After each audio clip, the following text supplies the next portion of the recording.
আজকে দেখাচ্ছি মাসকলাইয়ের ডাল দিয়ে ডাঁটা রান্না। আমরা প্রথমে পরিমাণ মতো মাসকলাইয়ের ডাল নিয়ে ধুয়ে পানির মধ্যে দিয়েছি, দিয়ে এর মধ্যে পেঁয়াজ, কাঁচামরিচ, লবণ দিয়েছি, দিয়ে ঢেকে ফুটিয়ে ছোটো সিদ্ধ করে নিয়ে আমরা এর মধ্যে ডাঁটাগুলো দিয়ে দিয়েছি। এর মধ্যে আধা চামচ হলুদ গুঁড়ো, আধা চামচ ধনে গুঁড়ো, আধা চামচ জিরে গুঁড়ো এবং 2-3 চামচ রসুন ছেঁচা দিয়েছি। দিয়ে আমরা এটা ভালো করে ফুটিয়ে ঢেকে সিদ্ধ করে নিব। ঝোলটা কমে আসলে সব কিছু সিদ্ধ হয়ে গেলে আমরা পাশাপাশি এখন এটি তেল দেব। এভাবে রান্না করলে অসম্ভব মজা হয়। আশা করি আপনারা এই রান্নাটা একবার হলেও ট্রাই করবেন। আর এখন আমরা একটা কড়াইয়ে তেলের মধ্যে পেঁয়াজ দিয়েছি, দিয়ে আমরা কিছুক্ষণ পেঁয়াজটা ভাজা হলে আমরা এর মধ্যে দিয়ে দিব 3-4 চামচ রসুন ছেঁচা দিয়ে আমরা সবগুলো একটু ভালো করে লাল লাল হয়ে গেলে ঢেলে দিব।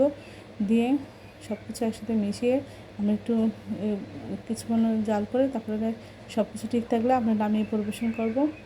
অসম্ভব মজা হয় এভাবে রান্না করলে। আশা করি আমরা একবার হলে ট্রাই করবেন।